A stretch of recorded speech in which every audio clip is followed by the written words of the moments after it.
नमस्कार, मी वैशाली गुंड। आजच्या भागामध्ये आपल्या सर्वांचं सहर्ष स्वागत। नवरात्रोत्सवाची साफसफाई करून दीप तुम्ही घातलेच असतील। हा उजेडाचा, प्रकाशाचा, चैतन्याचा आणि आनंदाचा, उत्साहाचा सण।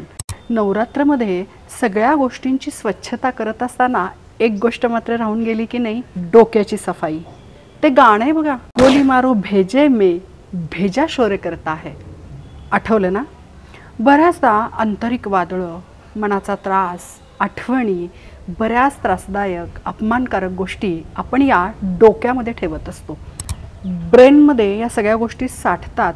मग ब्रेन क्लीनअप किंवा डोक्याची सफाई ही योग्य वेळी केली पाहिजे।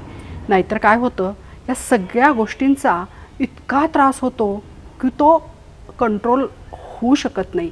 आणि त्यावेळेला आपण काय म्हणतो, डोक्यात जाऊ नको बरं का, डोक्याला शॉट देऊ नको बरं का। याच विषयावर आज आपण बोलणार आहोत। त्याचे परिणाम, त्याचे उपाय काय आहेत हे जाणून घेणार आहोत। फोन आपण वापरतो की नाही, फोनची मेमरी, अनावश्यक डाटा आपण क्लिअर करत असतो। मग आपल्या मेंदूची सफाई करणं ही गरजेची आहे आणि ती योग्य वेळी जर केली नाही तर काय त्रास उद्भवू शकतात हेच या व्हिडिओमधून आपण पाहणार आहोत। बायोलॉजिकल स्ट्रक्चरने जर आपण पाहिलं तर आपला मेंदू हा दोन नेटवर्कमध्ये काम करतो।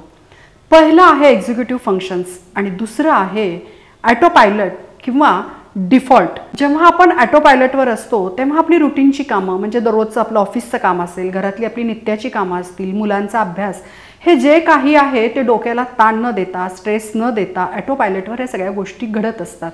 खरं तर मेंदूची संरचनाच तशी झालेली असते। पण जेव्हा एखाद्या गोष्टीचा स्ट्रेस येतो, काहीतरी वेगळं आपल्याला करायचं असतं किंवा ठराविक कामापेक्षा वेगळं काहीतरी आपल्याला अचीव करायचं असतं, त्यासाठी आपल्याला एकाग्र शक्तीची गरज असते किंवा त्या गोष्टीवर आपण ताण देऊन ओव्हर थिंकिंग करून विचार करायला लागतो, तेव्हा आपल्याला एक्झिक्युटिव्ह फंक्शननी ते मेंदू काम करत असतं। किती प्रश्न असतात ना आपल्याला। खरं तर आपण जागे असतो तेव्हासुद्धा आपण विचार करत असतो आणि आपल्या मेंदूला ताण देत असतो। झोपल्यानंतर आपल्याला स्वप्न पडतात। खरं तर तेव्हा आपला मेंदू शांत गाढ झोपी गेलेला पाहिजे, पण आपण त्यावेळेलासुद्धा आपल्याला जी स्वप्न पडतात, म्हणजे सबकॉन्शियस माइंडमध्ये सुद्धा आपला मेंदू कार्यरत असतो। हा ताण, हे बॅगेज, ह्या सगळ्या ओव्हर थिंकिंग गोष्टी, ज्या नको आहेत त्या गोष्टी आपण डोक्यामध्ये साचवतो। द्वेष, मत्सर, निगेटिव्हिटी, बऱ्याच म्हणजे डस्टबिनमध्ये ज्या घाणेरड्या गोष्टी आपण टाकून देतो तशाच नकारात्मक विचारांनी मेंदूला आपण सतत कार्यरत ठेवत असतो। या सगळ्या गोष्टींमुळं मेंदूवर ताण येतो। आपलं नेटवर्किंग हे अपडेट न होता तिथेच कुठंतरी थांबून राहतं आणि मग आपल्याला वेगवेगळ्या व्याधींना सामोरं जावं लागतं। आपल्याला जो त्रास होतोय तो क्लीनअप करण्यासाठी, तो ड्रेन करण्यासाठी, तो फ्लश करण्यासाठी आपण आपल्या सायकोलॉजिस्टकडं किंवा आपल्या डॉक्टरांकडं जाणं हे खूप गरजेचं असतं। आपलं का होतं काय माहिती का, आपण बऱ्याच गोष्टींचं रिपिटेशन करत राहतो। म्हणजे बघा, एकदा विनोद सांगितला तर माणूस हसतो, दोनदा ठीक आहे, 3-4 वेळा तो विनोद सांगितल्यानंतर ठीक आहे म्हणून ऐकून घेतो। पण तोच विनोद जर सातत्यानं सांगितला गेला तर आपली त्याच्यावरची भावना, म्हणजे हास्याची भावना किंवा विनोदाची ती गोड झालर आहे ती संपून जाते। तसंच माणसाचं असतं, दुःख, अपमान, त्रास, बऱ्याच गोष्टींचं प्लॅनिंग जे आपण कृतीमध्ये न करता फक्त डोक्यामध्येच आपण ठेवत असतो। आणि या सगळ्या गोष्टींमुळे आपल्याला होतं काय माहिती का, त्या गोष्टीचं रिपिटेशन होतं आणि एका लेवलनंतर किंवा एका परिस्थितीनंतर त्या गोष्टी आपल्याला कधी अश्रुरूपानं बाहेर येतात किंवा आपल्याला मानसिकता, म्हणजे विसरणं हा प्रकार किंवा प्रत्येक वेळेला घाबरणं, आठवणं, अरे माझं हे राहिलं आहे का, अशी विचारचक्र सुरू होतात। आणि मग आपल्याला प्रश्न पडतो, आपल्याला काही रोग तर झालेला नाही आहे ना, अल्झायमरसारखा रोग झाला असेल किंवा बऱ्याच गोष्टी, म्हणजे मेंदूचा लकवासुद्धा आपल्याला होऊ शकतो, असे भयानक नकारात्मक विचार आपल्याला यायला लागतात। आपण बरेचदा सोशल मीडिया वापरत असतो, यातल्या नो निगेटिव्ह, म्हणजे खरं तर निगेटिव्ह गोष्टी आपण प्रत्येक वेळेला पाठवत असतो एकमेकाला। नो निगेटिव्ह हे जर आपण डोक्यामध्ये ठेवलं तर आपण नकारात्मक गोष्टीला नॉट इंटरेस्टेड म्हणून किंवा रिपोर्ट मारून त्या गोष्टी तिथेच थांबवू शकतो। नाहीतर होतं काय माहिती का, आपल्या भावनाचा, आपल्या ब्रेनचा ताबा दुसरं कोणीतरी घेतं आणि आपल्याला त्याचा पुन्हा त्रास व्हायला लागतो।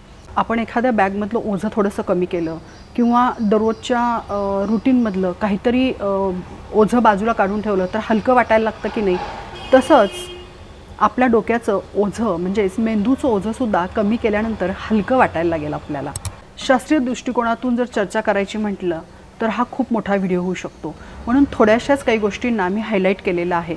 आपल्या डोक्यावरचं बोज आपण उचलत असताना त्यातल्या बाकीच्या नकारात्मक गोष्टी काढून टाकल्या पाहिजेत, किंवा आपण जर त्याचं बॅगेज घेत राहिलो तर ह्या गोष्टीचा काय त्रास होऊ शकतो हेही मी तुम्हाला सांगितलेलं आहे. खरं तर मी आज तुम्हाला सांगितलं आणि उद्या लगेच तुम्ही ते कृतीत आणलं असं होणार नाही. आतल्या वादळांना, झालेल्या त्रासाला इतकं पटकन काढून टाकणं शक्य नाही आहे. पण एक प्रयत्न तर करून बघा.